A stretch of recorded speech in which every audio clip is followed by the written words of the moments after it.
Okay, welcome back. In this section of the video seminar series, we're going to complete, or at least move into the second section of the portfolio risk and return topics and issues that we introduced and began a discussion of in part one. Specifically, we're going to get into a little bit more details and some of the, a little bit more of the math and a little bit more of the algebra and a little bit more, if you want to think of it, of the graphing and the geometry. Some people kind of think of it as, no, John, it's not geometry, but there's going to be a lot of lines and be some graphing and get into a little bit more details about the connections between expected return and what are the drivers of expected return. And that's pretty much the biggest gist of this portion of the material here in the second portion of this portfolio risk and return segment of the video series. So let's just kind of review just a tad.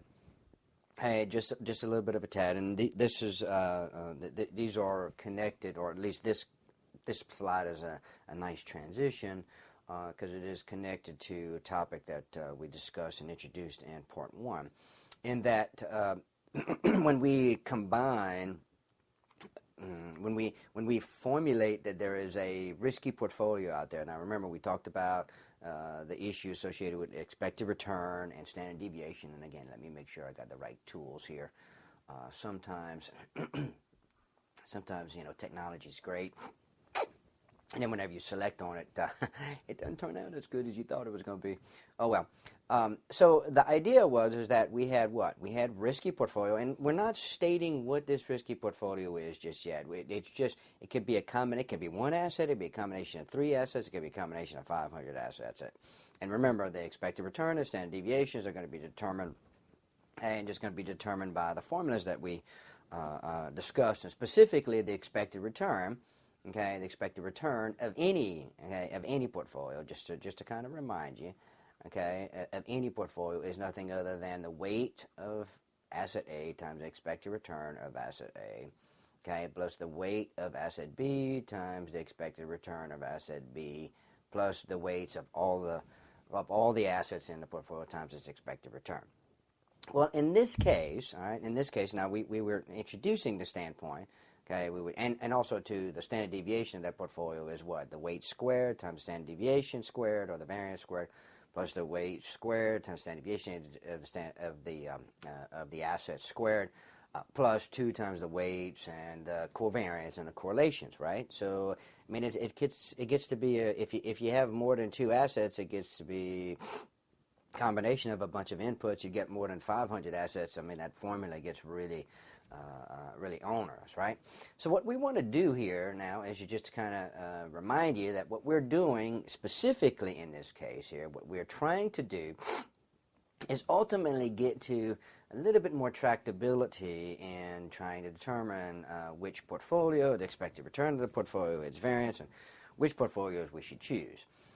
So we are going to introduce the concept, all right, we're going to introduce the concept in which we'd already done here of combining a risky portfolio with the risk-free asset.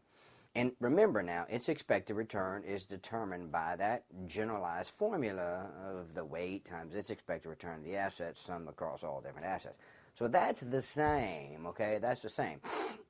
However, because, and it introduced this in part one here, because the risk-free asset has no risk, that's its definition, right? It's risk-free. So risk, and we are going to use the metric of risk or standard deviation, is equal to 0. Okay. The determination of the risk of the portfolio is nothing other than how much we have invested in the risky asset. So no matter where we sit on the line, whether we sit here or whether we sit here, we can determine the expected return. Okay, so the expected return here and here is going to be determined by this relationship, right? But the standard deviation, right, the standard deviation is determined by this relationship. And the standpoint is that we do not have any covariance, we don't have any correlation, we don't have any risk of the risk-free asset, and so all those numbers are 0. So calculating, calculating the risk of a portfolio that is a combination of a risky asset or a risky portfolio and a risk-free asset is a little bit more straightforward, because at the end of the day, it's nothing other than how much weight or how much money you have invested of your total portfolio invested in that risky portfolio. And that is the standard deviation, and that is the risk, because why?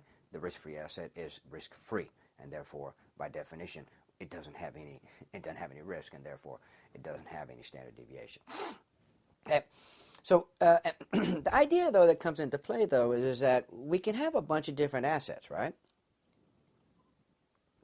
And we can have a bunch of different assets. Now, we had introduced the concept of efficiency, all right, and the efficient frontier and all that. We're not there yet. Again, we just introduced that from a generalized perspective. Because, remember, the efficient portfolio, the efficient frontier, okay, and the efficient frontier, that concept of efficiency indicates the portfolio that is what? That generates the highest rate of return at every unit of risk, or the lowest risk measure at every desired rate of return. Well, within that, in those dominated portfolios and those inefficient portfolios, you can still invest in them. It might not be optimal.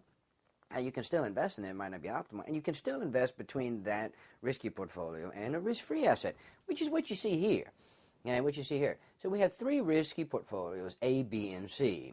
And if we just connect, that line, the expected return standard deviation between a risk-free asset, or the risk-free asset, not a risk-free asset, but the risk-free asset, to each one, what you'll see is we can generate capital allocation lines. We can generate capital allocation lines. Remember now, we're still in expected return standard deviation space.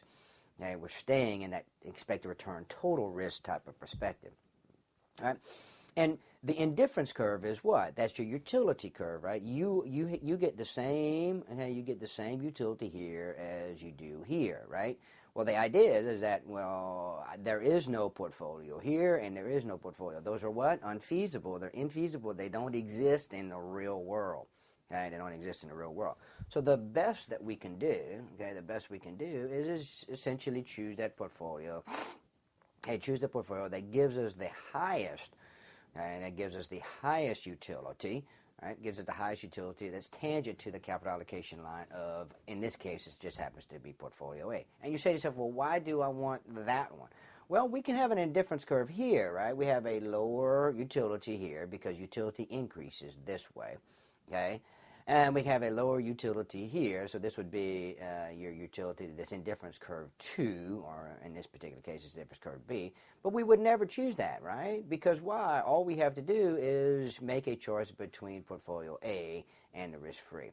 Because why? Because we get higher utility. So in this idea, this capital allocation line is nothing other than the connection. It's just the line that connects what? The risk-free asset to a risky portfolio or a risky asset. And any and all risky portfolios and risky assets can have that capital allocation line. Why? Because we can make an investment in a risky portfolio, a portion of our portfolio in a risky asset, and then a portion in a risk-free asset. So, the idea is that there's not one capital allocation line, all right? There's many capital allocation lines because of the standpoint that the definition is nothing other than risk return between a risky and a risk-free. That's all it is. The problem though is that this gets to be kind of onerous, right? We have all these risky portfolios out here. We have all these risky assets. We can make all those lines connected to, and we can generate all these capital allocation lines. Really, the one we want is what? We want the one that gives us the highest utility, which is going to be what? It's going to be the one that has the highest capital allocation line slope, and we'll talk more about that a little bit later. But at the end of the day, what you want to remember is that in expected return standard deviation space, and I say space, I just mean think of the expected return as being the y-axis and standard deviation, the total risk, as being the x-axis. When you just look at things from those two perspectives, you want to be as northwest in that quadrant as possible. You'd like to be up here. You'd like to be up here. The problem is what? We mentioned in part 1 that those are infeasible. They don't exist. We can't attain that. we'd all love to have what, $5 million a minute by doing what? Watching TV, right? I mean, that would be pretty cool if you could just get that money coming in without having to do anything. But I don't think too many people are going to pay you $5 million a minute just to do nothing. So even though it's desirable, it's infeasible in the standpoint that it just doesn't exist in the real world. So we want to be as high northwest, or as far as northwest as possible in this quadrant, all right, in this quadrant of feasible portfolios, right? And so what we're going to do, and so instead of having all these different capital allocation lines, although I just want to reiterate this point that any risky portfolio, any risky asset, we can actually generate a capital allocation line, because all we have to do is make a connection or invest a portion of our portfolio into risky and a portion of our portfolio into risk-free. So we don't need, okay, we don't need to, you don't need to know, you don't need to really get concerned too much about which one, except for the one that we want to have the highest utility. Okay, and that is the ultimate objective. The problem is that we have all these different investors out there. They have all their expectations about returns, standard deviation, covariance, correlations, etc., etc. It just kind of makes things messy. So what we'd like to be able to do, is to provide some assumptions. And we're going to talk more about some of these assumptions later, but there's a couple of assumptions that we can apply directly to the available portfolio of assets out there, the investment opportunity set, that makes this problem a little bit more tractable, a little bit more straightforward. And one of the assumptions that we can make, is this concept of homogeneous expectations. Homogeneous expectations is nothing other than the standpoint is that investor A and investor B look at 5 different portfolios. They look at 5 different assets. And what they see is expected return of asset A, asset B, asset C, asset D, asset E. They see standard deviations for asset A through E, and then they see correlations and covariances between AB, AC, AD, etc., all the way through. And what they do, when you think of homogeneous expectations, that means that those two investors have the same expected. They have the same expected return, they have the same expected risk, they have the same expected covariance correlation. So what that means, when we have that situation, is that as investor A and B and C and D, all the way to all the investors out in the marketplace, essentially they do what? They see the same efficient frontier. They see the same portfolios available. They see the same investment opportunity set. Why? Because they have the same expectations. So even if you have 500 assets, and you have 500 assets, all investors see the same expected return, standard deviation, covariance, amongst all the different pairs that are available. Okay, of portfolios that you can form with those 500 different assets. Now that might be somewhat of a stretch.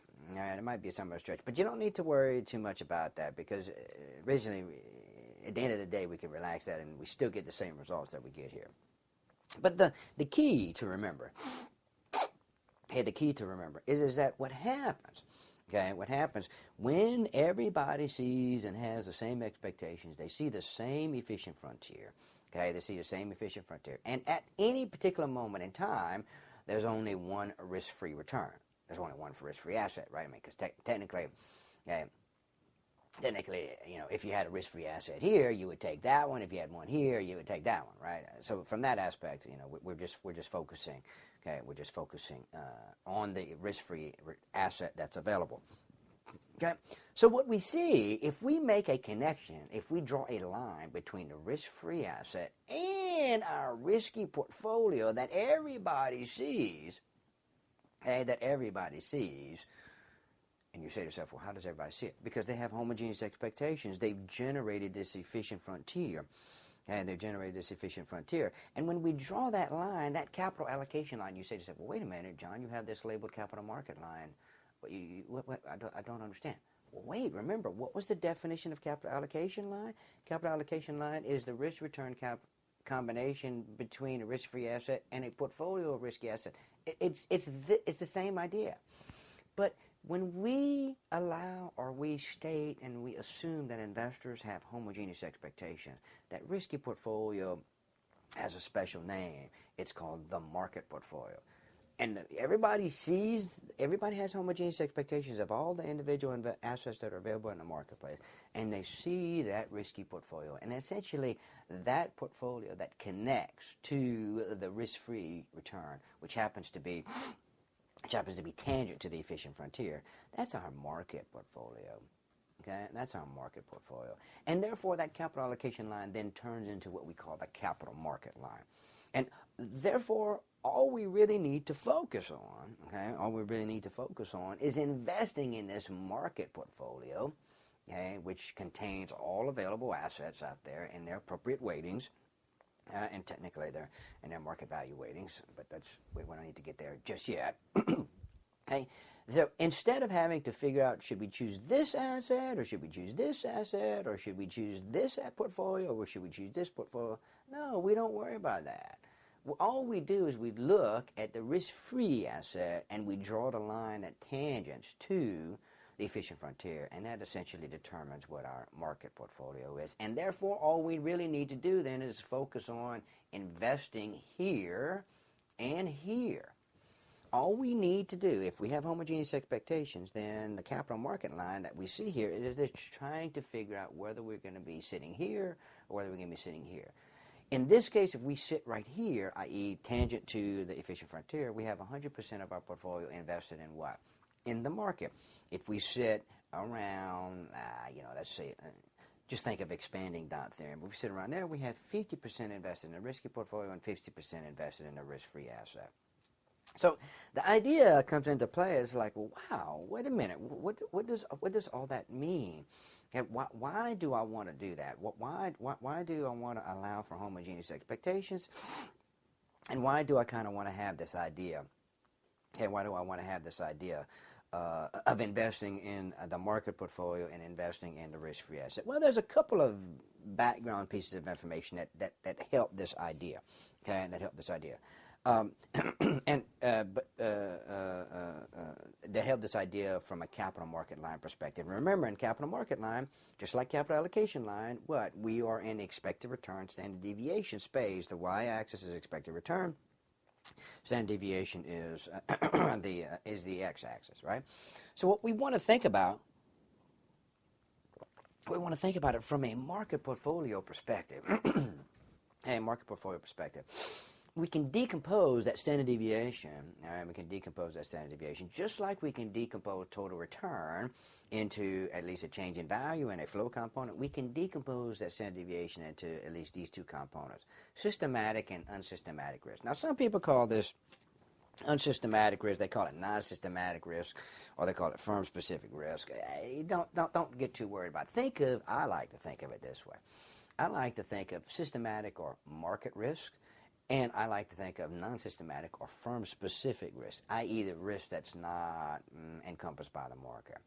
When we think about systematic risk, now, I want to just bring something to your attention because a lot of people talk about this in the press, and I think they get these words confused.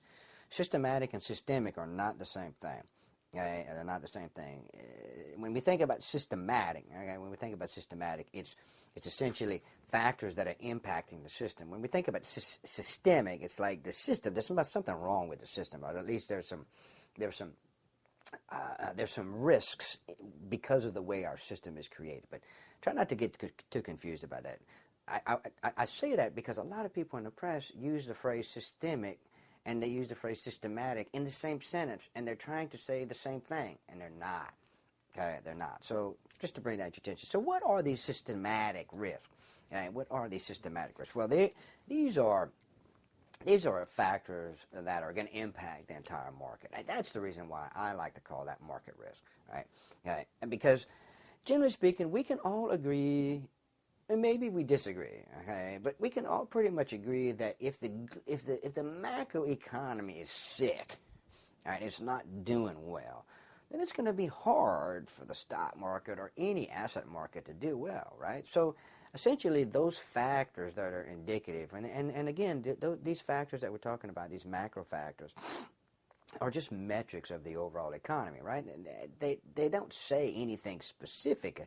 They just are indicative of whether or not the overall economy is doing well or is doing better or if it's doing worse. And again, everything is a comparison, right? It's all relative, right? So the idea is that what are some of those factors that are going to be impacting?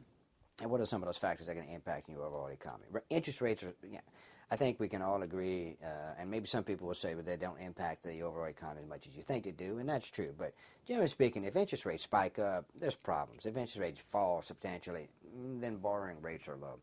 GDP growth, I mean, that's an indicator of the overall economy, right? The more the economic activity is going on, probably the better profit opportunities are available, firms will have opportunities to generate stock returns for their investors, etc. So even though we might disagree as to what, I guess, what proportion of the overall macroeconomic activity impacts individual firms, I think we can all agree that, if the body is sick, okay, if the body is sick, i.e. if the overall economy is sick, okay, or is really healthy, then the hand and the legs and the feet are going to be better positioned to take advantage of the environment. From a market perspective, if the overall economy is doing well, the individual firms and industries in the economy are going to have an opportunity to generate, I would say, more positive type results. And maybe that's kind of the idea. That's just, I know it's kind of nefarious, but think of it this way. When we talk about market risk, just think about the standpoint is that you're on an island. And if a tidal wave comes, it hits you, and it doesn't matter where you are on the island, okay, you're going to get hit. So when we talk about these macroeconomic factors, those are generalized factors that impact the overall economy, right? I'm going to get back to how we measure it in just a second, but let's move now to, so these market risk factors are those that impact the entire market. These firm-specific factors, these firm-specific factors are going to be those factors that are risk variables that impact individual firms, okay, that impact individual firms. So the idea, is that nothing, you should realize, yes, interest rate, economic activity, unemployment is probably going to impact, individual firms, right? But they impact all individual firms.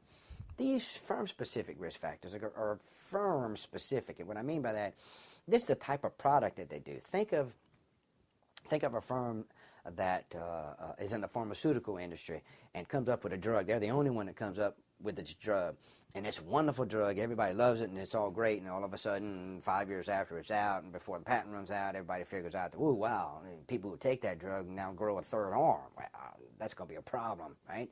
Because not any other firm does that drug. So that's a firm-specific issue.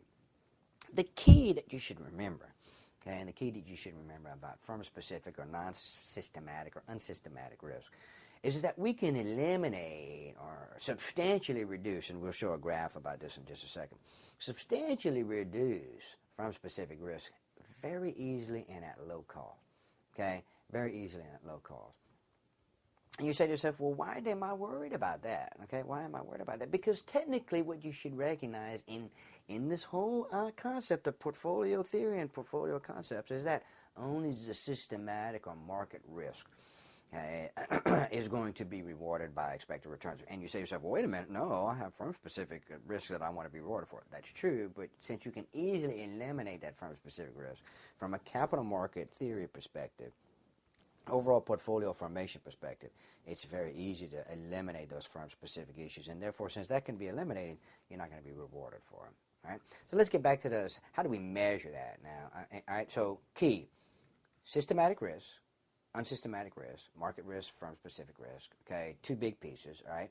And that only that systematic risk component of our total risk is really what's going to be rewarded with higher expected returns. And how do we formulate that market risk measure, and how do we, I guess if you want to get an indication of, how do we come up with a number? Well, that is the measure, okay? We measure market risk by the covariance of returns with the returns on the market portfolio. So you have an individual asset, and you have the market, and we've said what the market is, right? Because we've allowed for homogeneous expectations to come into play, and everybody sees all the same assets, they have the same expectations, etc., and we see that market portfolio. Okay, so any individual portfolio any individual portfolio, any potential asset, okay, that we want to add to a portfolio, we can measure its covariance with that return of the market, right? That's the idea. Now, to get back to the firm-specific risk and the issue of why item number 3 is so important, okay, why item number 3 is so important, is represented on this particular slide. Here's the idea, here's the concept, okay, here's the concept as to why only systematic or market risk is rewarded with higher expected returns because of the ease of diversification that we have out there in the marketplace. So, without getting too specific about the mathematics behind all this, but you can still kind of formulate what? How do I determine this standard deviation? Well, that's just that standard deviation of the portfolio of a bunch of different individual assets, right? So if we plot on the y-axis, all right, the standard deviation, all right, and then on the x-axis, n, which is the number of securities, all right, we can just take two randomly generated, or just one randomly generated, not generated, but just grab an individual asset by itself, all right, and then just grab a random second asset, put it together in a portfolio, then get a third one, put it together in a portfolio, and then a fourth one and put it together in a portfolio, randomly, okay, randomly. Essentially what you'll see, okay, essentially what you see is that you can generate this concept of total risk, right? You can generate this concept of total risk as a function of how many securities you have in your portfolio, okay, how many securities you have in your portfolio. And if we just do that randomly, grab one asset, grab two assets, three assets, four assets, five assets, and create portfolios with differential number of assets, okay, in the portfolio, what we're going to see is this real interesting concept here, okay? We're going to see this real interesting concept. And this concept is going to be nothing on the order of is that the total risk is going to start to decline.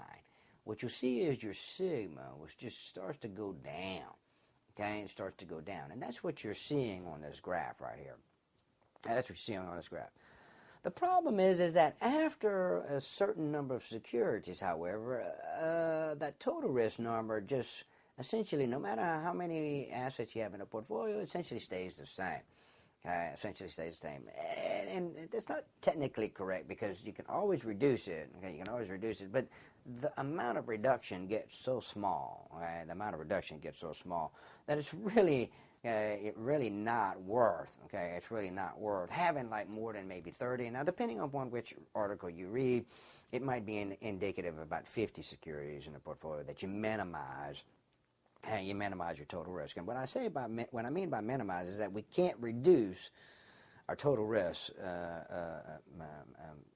with any meaningful fashion just by throwing in another security, right?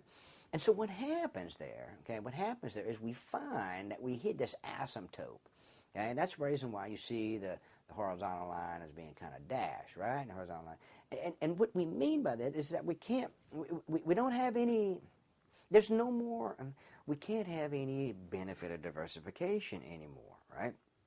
Why? Because we've eliminated all the firm-specific risk, and now the only risk of what we have exposure to is the systematic risk or the market risk. The idea is that, let's just suppose you're on that island. Hey, let's just suppose you're on that island. On that island, you have like 10 companies, and those 10 companies on that island they're in different kinds of businesses, right? Well, you can reduce the risk of the travel-related type of businesses with the businesses that are connected with agriculture and the businesses that are connected with financial services and the businesses that are connected with banking, right? You can because the touristy business is really going to be, it's going to be impacted by a lot of different factors than the banking business, right? But they're both, all 10 of these companies are going to be impacted by what? They're going to be impacted by that tidal wave that hit the market. So when we think about diversification and firm-specific risk, okay, when we think about diversification, firm-specific risk, what we are doing is that we are reducing total risk to the point that the only risk we have exposure to is to that of the tidal wave. Okay? Our total risk is that risk associated with those systematic factors. It's going to be those factors that each and all of the securities on the island are going to be impacted, i.e., when you have stocks, you're impacted by the overall market and the factors that impact the overall market. And you say to yourself, well, wait a minute. So you get back to the idea that you talked about on the previous slide about this concept of that only systematic risk is rewarded with higher expected returns. And my statement was yes, because diversification is so easy to accomplish. And you say, well, how easy is that to accomplish? Well, we've already kind of showed here, right? Well, we can just randomly pick securities. And we can randomly pick securities. And portfolio somewhere between the number of 30 and 50 will have what? They'll have minimum total risk. And that minimum total risk is essentially going to be an asymptote determined by the amount of market risk that you have. Okay? About a market risk that you have. So essentially, we can reduce risk all the way up to, quote unquote, the standard deviation of the market. Beyond that, we can't reduce it through diversification. And some people say, well, we can hedge away the risk. Yeah, but we're not talking about derivatives right now. We're just talking about solely specifically how do we reduce that total risk exposure. All right. So when we think of total risk, remember, and we think of total risk, it is equal to the firm-specific risk plus the systematic risk. And essentially, we can, for all intents and purposes, and when we form a well-diversified portfolio, we are reducing this firm-specific risk component, to a negligible or very close to a zero amount. Okay. So when we think about all these different kinds of return ideas and factors, return of factors and market type of impacts, all right. And we want to essentially what we want to try and do is indicate, or at least formulate in our heads, what are those quote unquote market factors? Well, the easiest way to think about it is that the market factors, all those systematic factors can be encompassed into a single risk factor, which we call the market, right? So the return on the market is going to have an impact on the return on individual securities. So the return on the market is going to, if you think about it, it's going to have an effect on the return of any individual security. So when we think about that, these factors can have an impact on the return of an individual asset. The simplest way to do it, or at least step one we can do, is we can think of it as though those factors are what? Subsumed by the overall market, and the overall market then has an effect on the return of the individual assets. Okay, so what we're talking about here is what we call, in a mathematical term, in an econometric term, a statistical term, is what we call the market model. And the market model indicates nothing other than a single risk factor, which is the return on the market, is essentially going to be impacting and determining and having an effect on the individual return of an asset. And that quote-unquote effect, that quote-unquote effect is going to be measured by the asset's beta. And we'll talk about that in just a second, in the asset's beta. But for the moment, what we're doing is that we have these economic factors, these systematic factors, and we're going to encompass them and measure their effect on individual return on assets through the return of the market. And that quote-unquote effect is going to be measured by the sensitivity of that individual asset to the movement of the market. And that sensitivity is what we're going to call beta. Now, in a few slides, we're going to clarify what that beta is, but just think of this, that there's a relationship between the return on the market and the return on individual assets, and that relationship is determined by the sensitivity of how that individual asset moves with the market, moves in the market. Now, generally speaking, this is just kind of a technical piece off to the side. This last bullet here, when we talk about these return-generating models, because in a second we're going to talk about a little bit more general terms. These return-generating models, essentially, we're going to indicate that asset returns are going to be a linear function of market returns, and so there's a linear relationship, right? Even though they may be nonlinear, for the moment we're just going to stick with the concept of a linear connection between return on individual assets, and these indicators of return, which we'll call systematic factors, right? So the market model, right? The market model is what we call a single factor model. It's a very specific case, of these return generating models that that can be richer, in the description. The richer in the description, the more complicated they get. But what you should think is that multi-factor models and single-factor models, essentially they're all saying essentially the same thing, right? Right? There are factors, okay? There are factors, systematic factors, okay? Systematic factors that what? Determine the return of individual asset. All right, and you say to yourself, well, what do you mean by return of oh, what you're saying is that there are economic factors, systematic factors that are connected to the returns of individual assets. And that connection is what? Is through what? These sensitivity measures we'll call beta. Okay?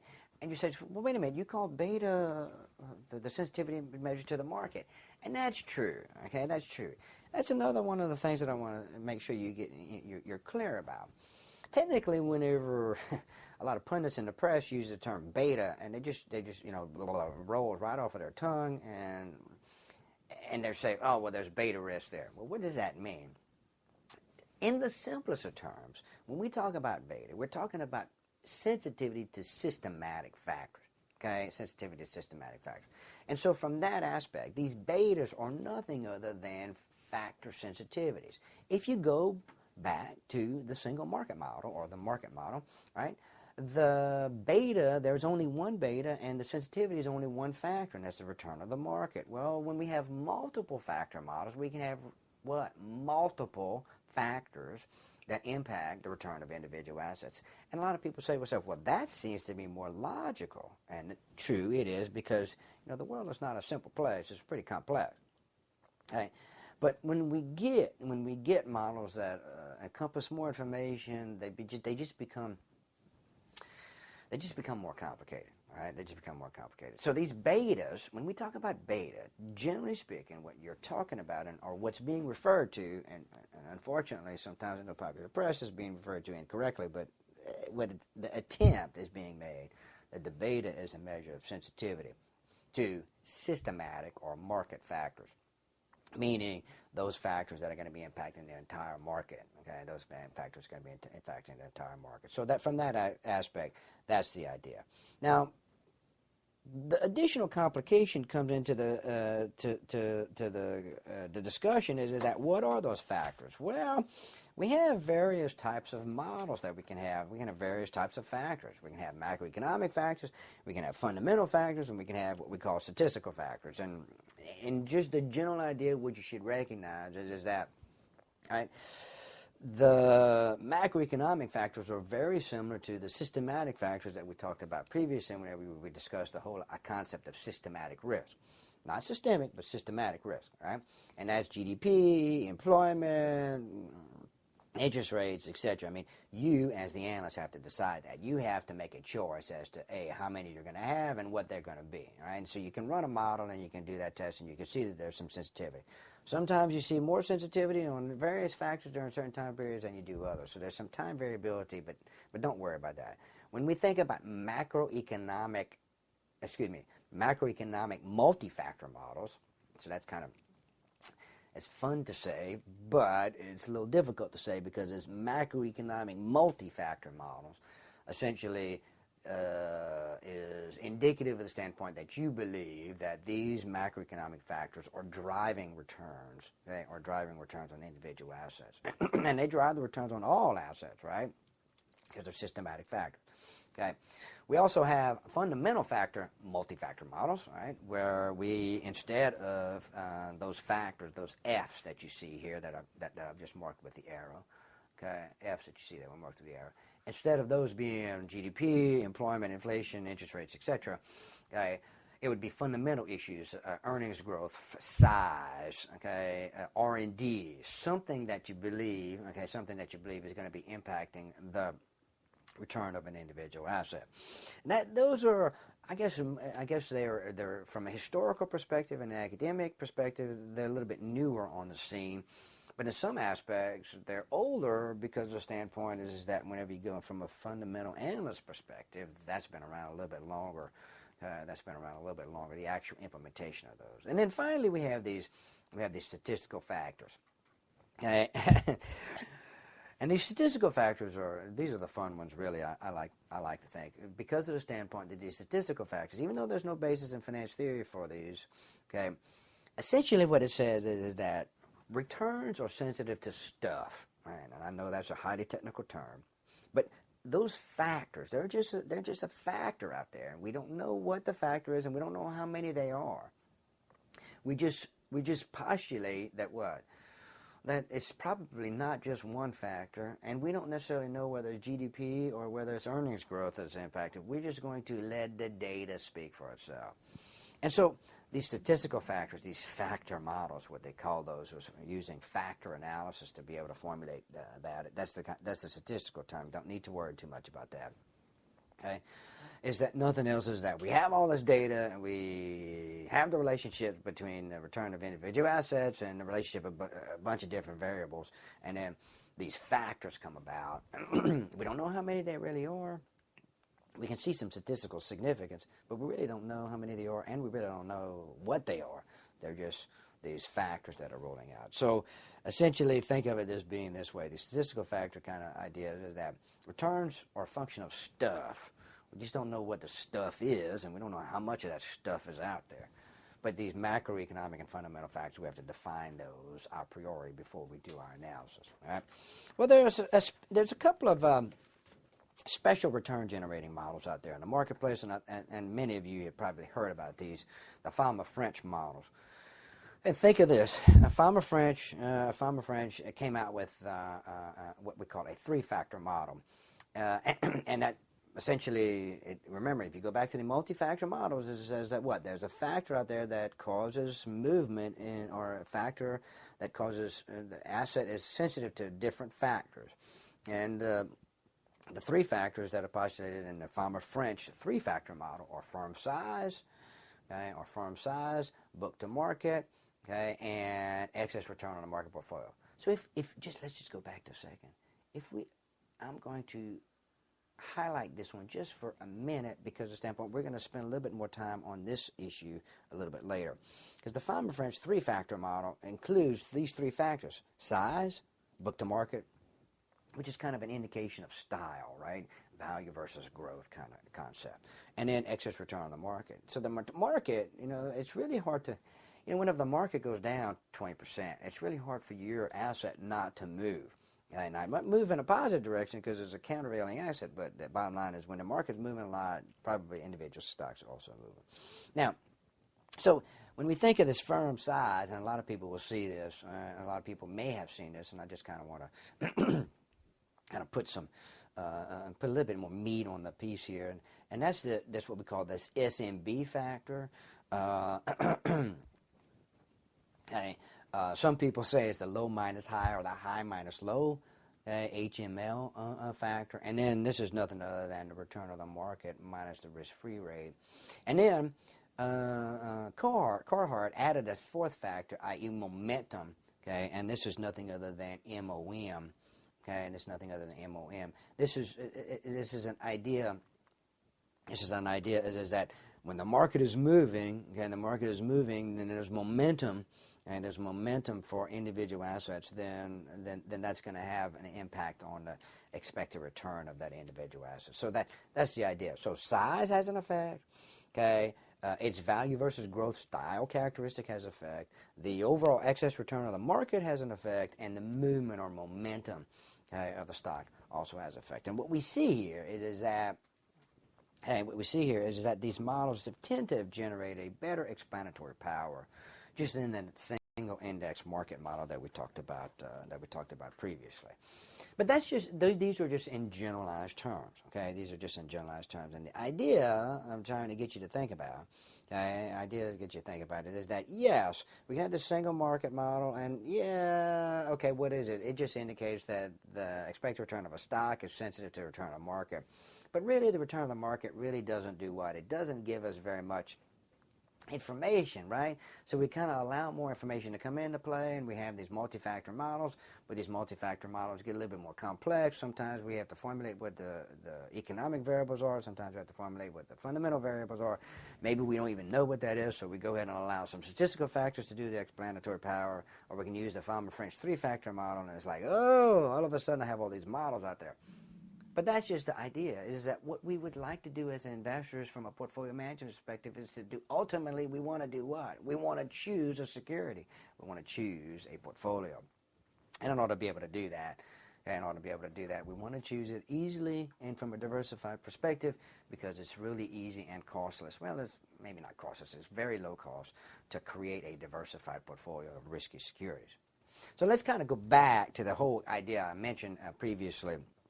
Let's just go back to the idea. How do we calculate this beta? Okay, well, what does that mean? Okay, what does that mean, this beta? What is it? Well, the sensitivity, right? The sensitivity of the asset to the changes in movement of the market, right? Well, if we just plot, okay, individual returns, subtract the risk-free rate, and just think of excess returns, okay, against the market excess return, you'll see here is that this dot means that the security had this return at the same time the market had this return. And then if we plot this dot, that means the security had this return while the market had this return. This dot said that the security had this return while the market had this return. That's all that these dots are meaning, all right? That's all these dots are meaning. Essentially what we're doing is that we're doing a plot and then we run a regression, okay? Then we run a regression. Statistical package essentially doing nothing other than does what? Tries to fit a line, okay, the best fit line, which we'll call the asset characteristic line. The slope of that line is the beta, okay, the slope of that line is the beta. And I don't want to get into too much detail only because the standpoint is that whenever all we're trying to do on this slide is to get you an idea is, well, how do we come up with that beta?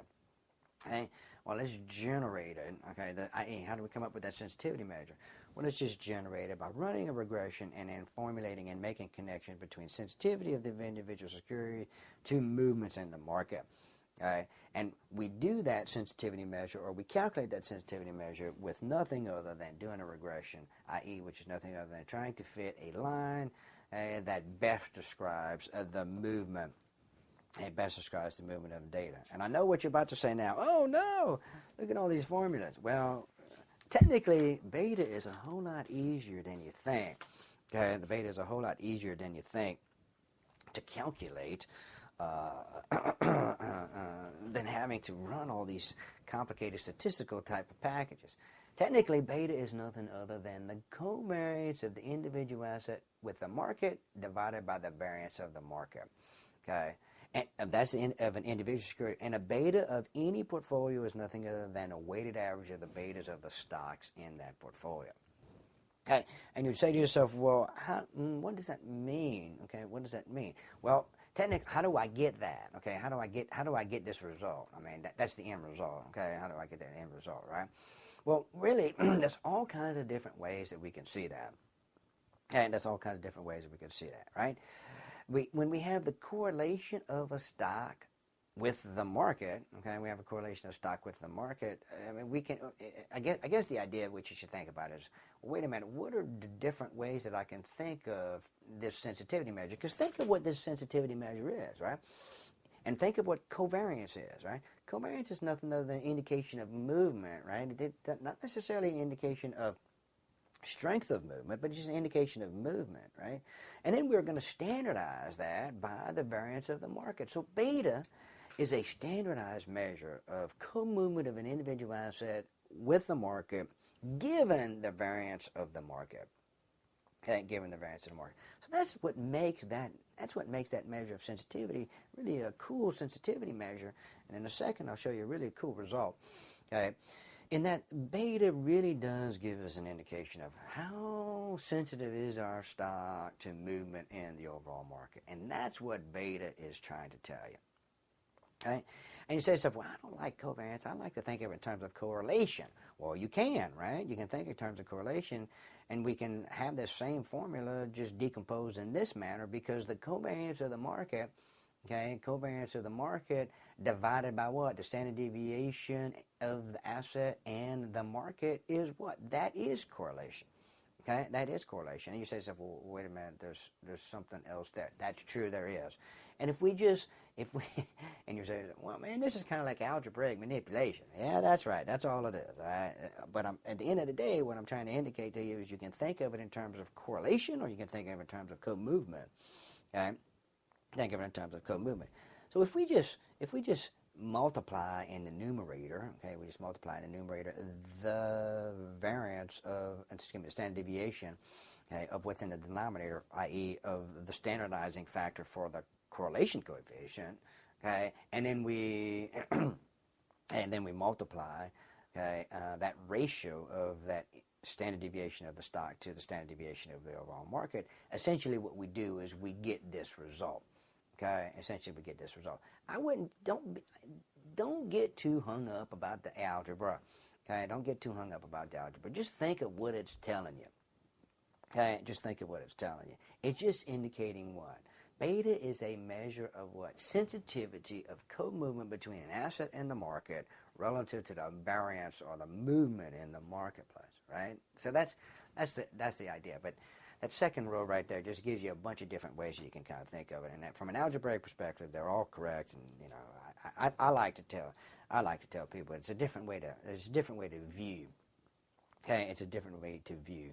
Because when you think about it from a correlation perspective, is you have the correlation, and then you're just adjusting that correlation by what? The proportion of variability of the individual asset divided by the variability of the market. That's kind of the idea. But here's that key result that I wanted to give you an indication of earlier. The beta of the market. This is a special beta out there in the marketplace, and to begin with the end in mind, it's equal to 1. Okay, it's equal to 1. And you say to yourself, well, how do you know that? Well, any correlation of any asset with itself is equal to 1, right? I mean, you know, when you look in the mirror, you are a reflection of you, right? So you're correlated with yourself, 1. Okay.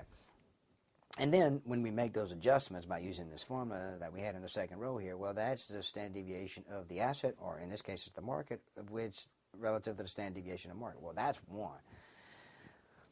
So when we think about a beta of 1, this is the great idea behind all this capital market theory. In the standpoint, and in a second we'll call this specific line a special number. I mean, we'll call this line, the slope here, a special name. Is that whenever we think about beta equal to 1, it's the numeraire. We can compare all returns, okay? We can compare all returns and all risks, okay, to the risk of the market, all right? And so when we think about the beta of the market, we think of that as being a very fundamental numeraire. It's equal to 1. So that kind of like gives you a mark in the middle. And then you make comparisons relative to that. And so that really is, okay, that really is a beautiful result. Okay, and I know you're saying to yourself, wow, you must be a real geek, John, because you're stating its beauty. That is because all risk can then be compared in relative terms to the overall risk of the market. And that's one of the benefits of capital market theory and portfolio theory. Okay, capital market theory and portfolio theory. That's one of the insights that we get there. All right, it's one of the insights that we get there. Now, I'm not going to go into all the details about all these different assumptions, because essentially we're doing this to make us, or to make the analysis and the mathematics, just a little bit more tractable. So if we use the mean variance framework, i.e. we form portfolios, okay, we form portfolios using expected return, standard deviation space. We formulate that efficient frontier. We're able to lend and borrow at the risk-free rate. And, you know, you say to yourself, well, in real terms, we can't necessarily borrow at the risk-free rate. We can probably lend at the risk-free rate. That's true. But, again, don't get too worried and hung up about some of these assumptions. A lot of academic evidence of some of this stuff, and when we relax it, it still gives us the same result. Okay? If we have homogeneous expectations, one period of time horizon, frictionless markets, no inflation, capital markets in equilibrium, they're quote-unquote no price makers, or everybody's a price taker out there. The market kind of generates everything. The big result that comes out of capital market theory, once we throw in these assumptions on top of some really basic ideas, is what we call the capital asset pricing model. Okay, this is the CAP-M. Okay, this is the CAP-M. And that CAP-M, all right, that CAP-M essentially is also what we call the security market line. Now, the security market line equation can be connected, or in some ways, how would I say, parallel to the capital market line type of equation, because of the standpoint of what? Okay.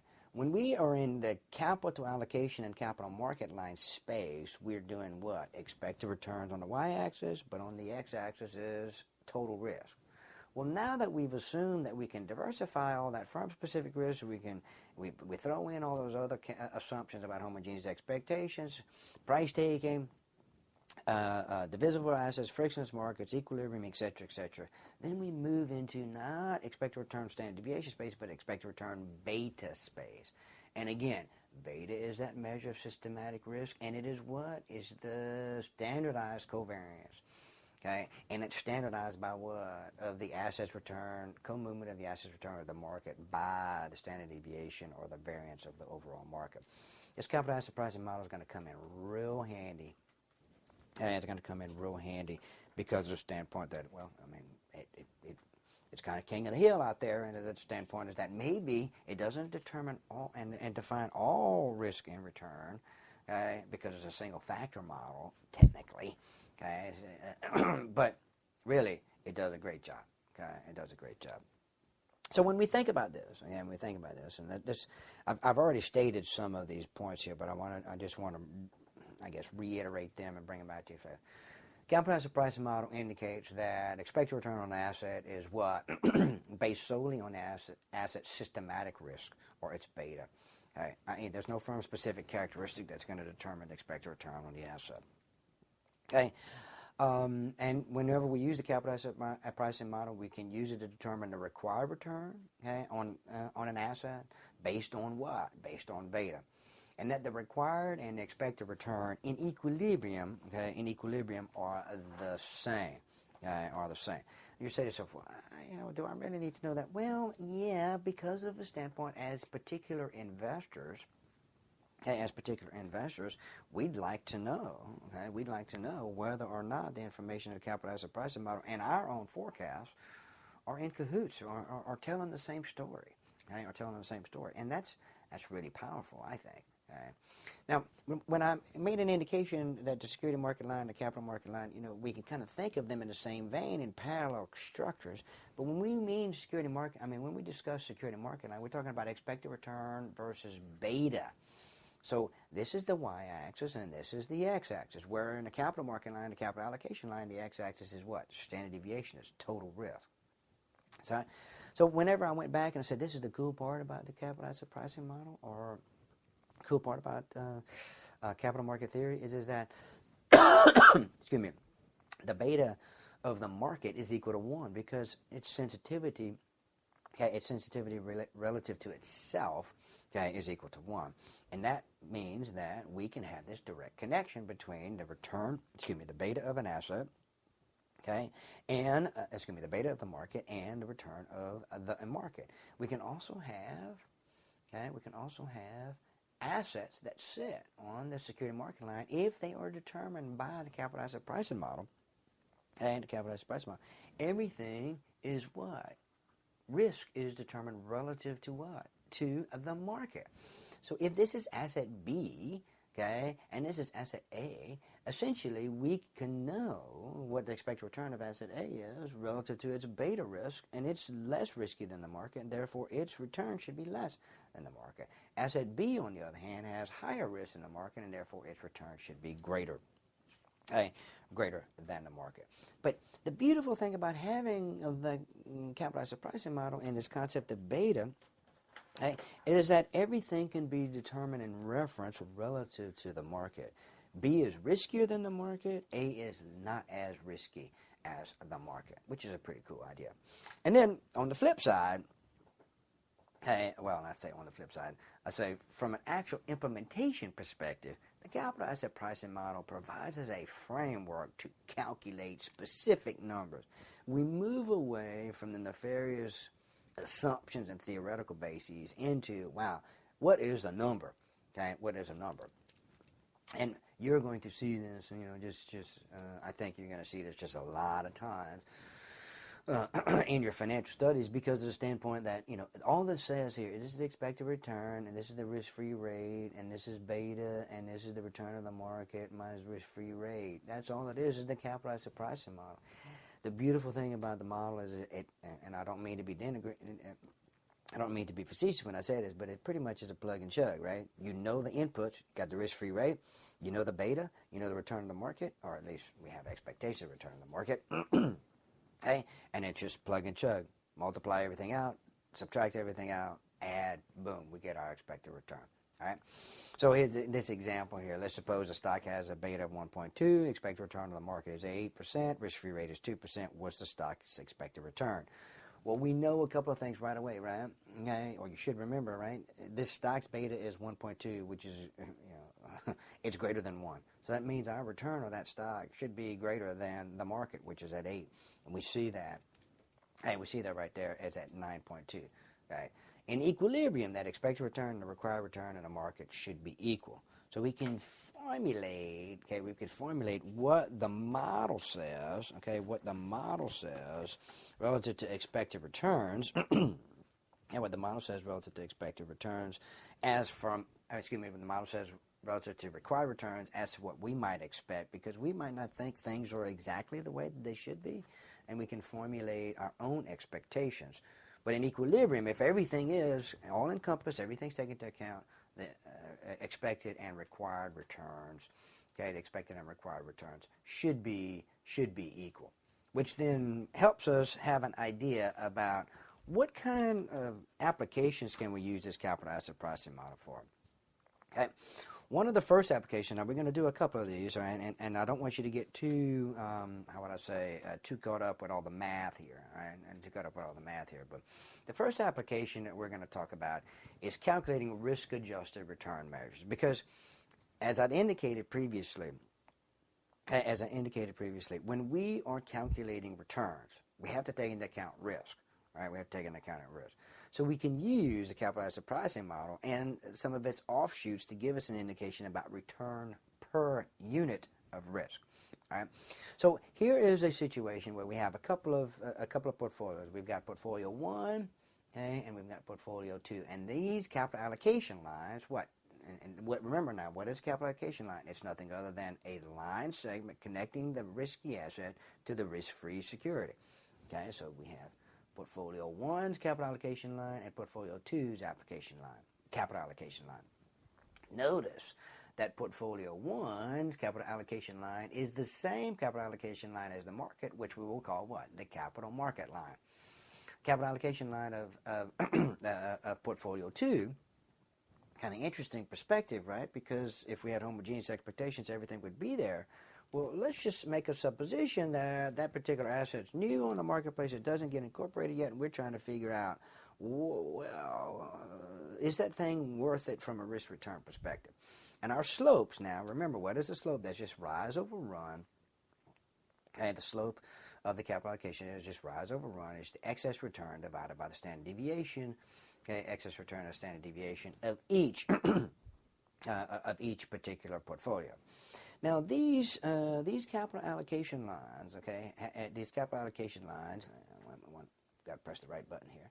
Okay, these capital allocation lines, the slopes of these capital allocation lines have a special name. All right, these slopes essentially are the Sharpe ratio, and the Sharpe ratio has in the numerator excess return, in the denominator total risk. Okay, in excess return in the numerator, denominator total risk. All right, and essentially what we're doing is we would like to be able to compare. Okay, we'd like to be able to compare assets. Okay, we'd like to be able to compare assets to the slope of the capital market line. Am I getting more or less return per unit of total risk, okay, than what I can in the marketplace? Okay, Now there is a different measure that comes up. Okay, it's a different measure. It's called the M-squared measure. And it stands for the Modigliani measure. All right. And essentially what it takes into account, is the difference, in return that I get. Okay, is the difference in the return that I get from a potential asset as provided by its capital allocation line relative to the capital market line. And in the simplest terms, you say to yourself, what does this mean? Well, just look at the graph. Look, what is it measuring? It's measuring how much more return I get relative to the capital market line as if I had the same risk as the overall market. So what you think about, and what you should think about is that from this idea here, this idea, or not idea, I guess, this concept of m squared, which adds a little bit more information than just the Sharpe ratio, i.e. adds a little bit more information than just the slope, in that the standpoint is that m squared, it gives us our extra percentage return for a leveraged portfolio that has the same risk as the market portfolio. So if you really want to think about it, if I had the same total risk as the market portfolio, how much more excess return do I get? How much more return do I get from investing in that asset? And that's what the m squared measure gives us.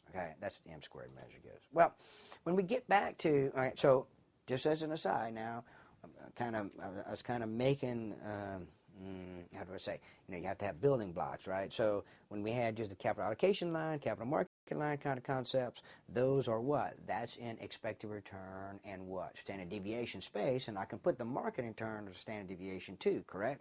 That's just total risk. So these concepts here are relative to total risk, but whenever we are calculating the risk-adjusted returns using specifically just the capital asset pricing model ideas, capital asset pricing models ideas, we have what? Expected return versus beta. Expected return versus beta.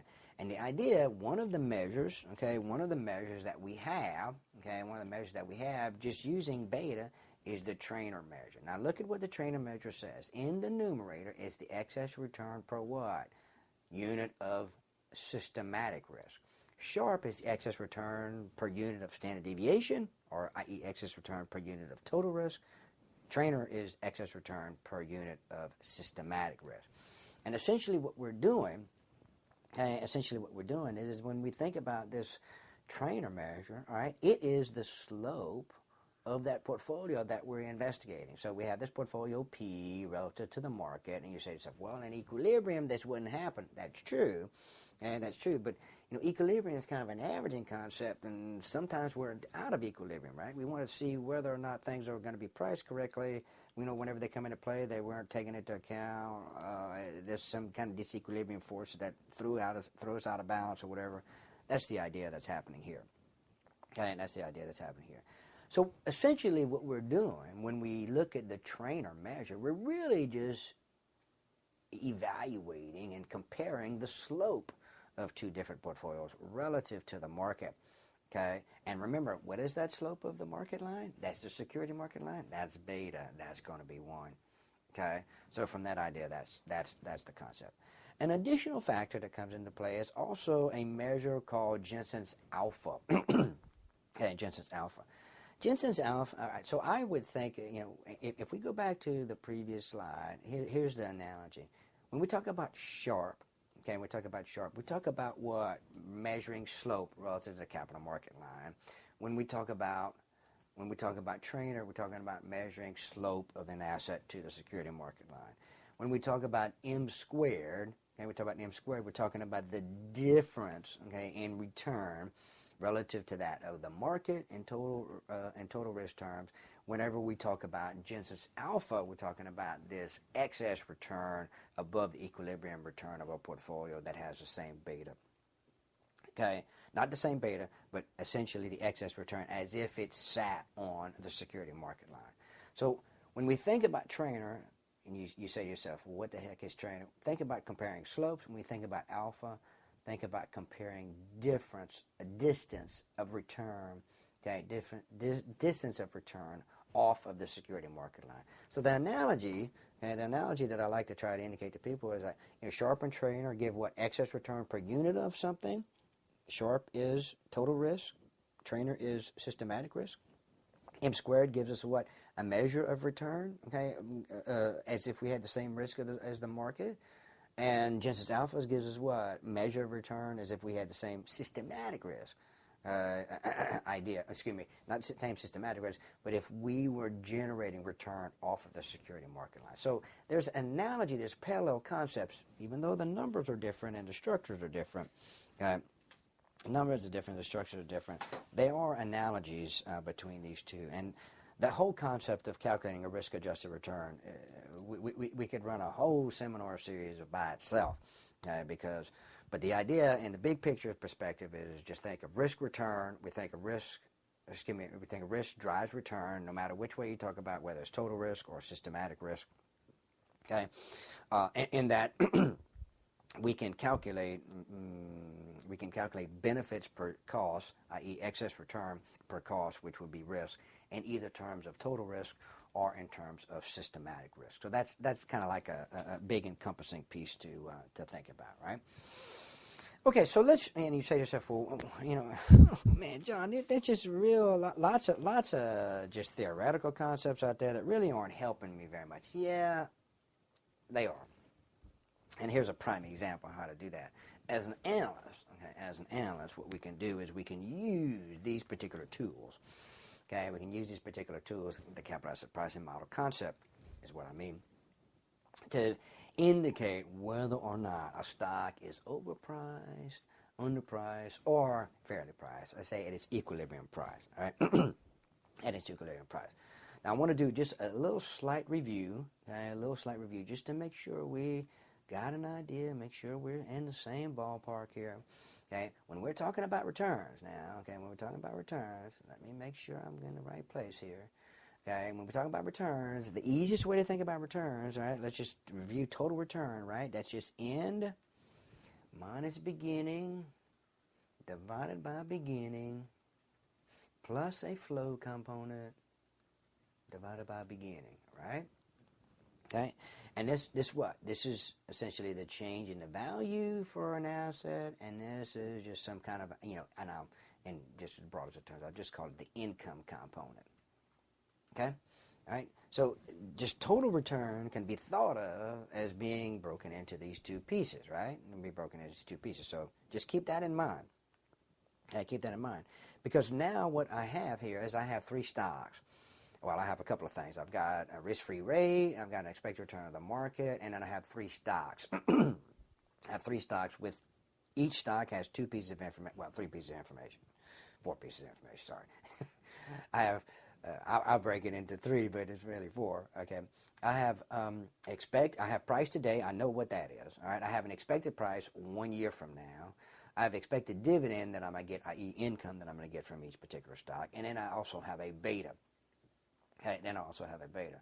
So whenever I'm doing this analysis, the idea is that I have a forecast, and then I want to be able to use the framework of the capital asset pricing model. So I have betas. Okay, I have betas for that. So here's the idea. Okay, here's the idea. All right, what I want to be able to do, is to evaluate my forecast of what's going to happen relative to what the capital asset pricing model says for each particular asset. And that's easy to do. So let's go ahead and walk through each, okay? So for asset A, I have a forecast return. Now, this is nothing other than end minus beginning plus flow divided by beginning of 12%, okay? And then the required return, which is, in the simplest of terms, this is the cap M, okay? This is the cap M return, all right? I have what? I have the risk-free rate plus the beta times the difference between the market and the risk-free rate of 15%. So I have a difference between my forecast and the required return, or my forecast and what the capital asset pricing model says. For asset B, I generate 17.5% on my forecast, and the capital asset pricing model indicates that only 13.4% is required. And then for asset C, my forecast indicates 16.6%, while the capital asset pricing model also indicates that it's 16.6%.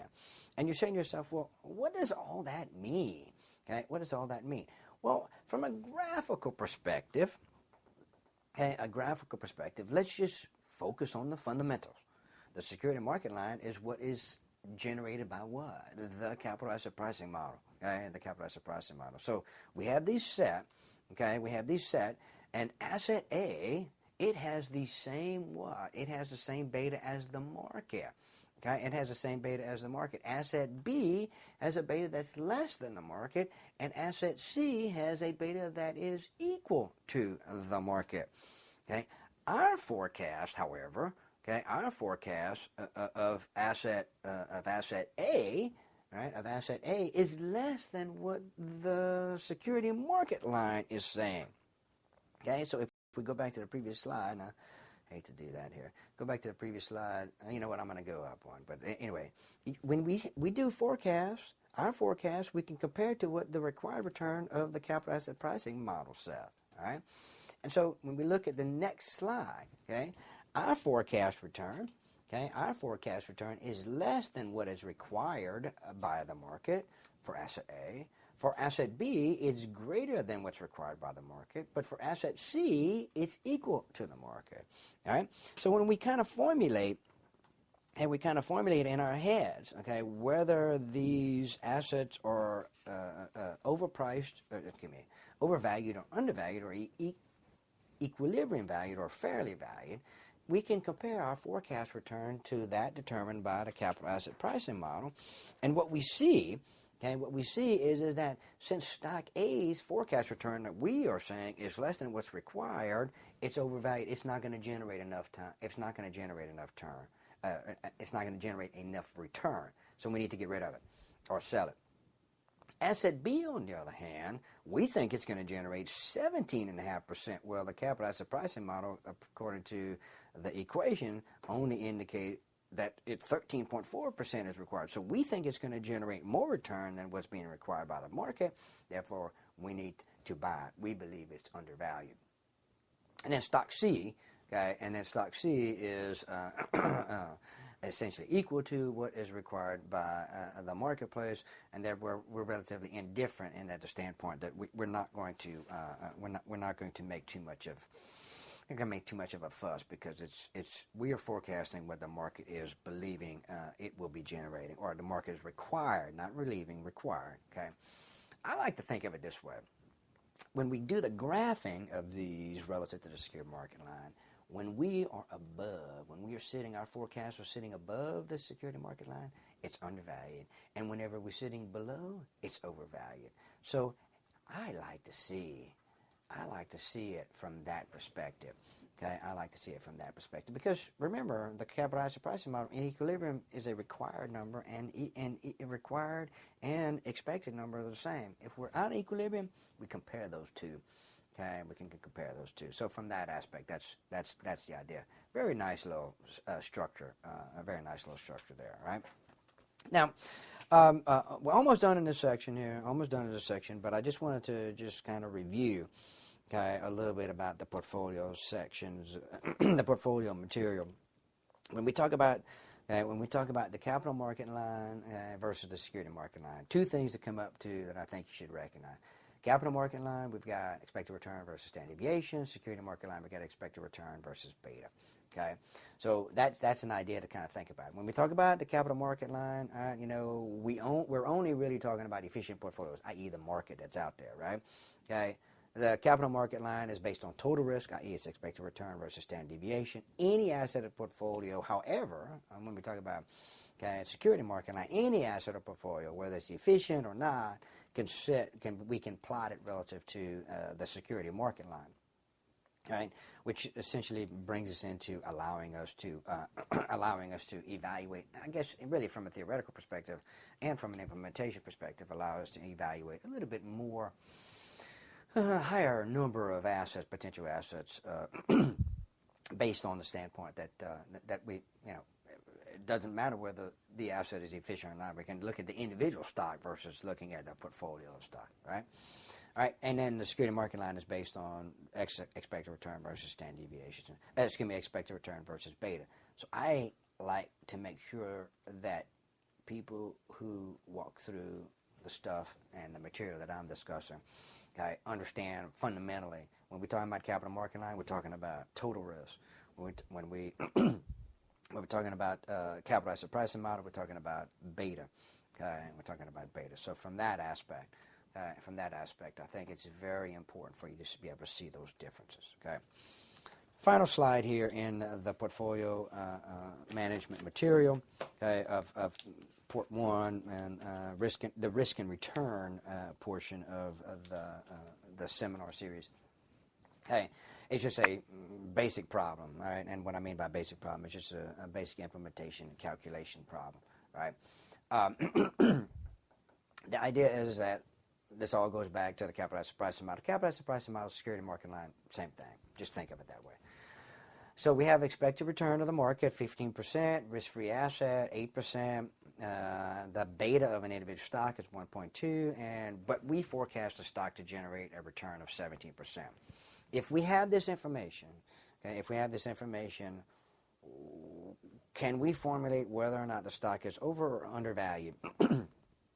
Over or undervalued. Well, if we think about it, right now, the answer turns out to be that it's undervalued, but by 0.25 percentage point. But how do we get that, right? How do we get that? Well, from the capital asset pricing model, okay, the capital asset pricing model, this is the CAPM number, right? This is the risk-free rate. That's its beta. That's the market risk premium, okay? And then we get what? Required returns, okay, by 16.75%, okay? However, our forecast is 17%.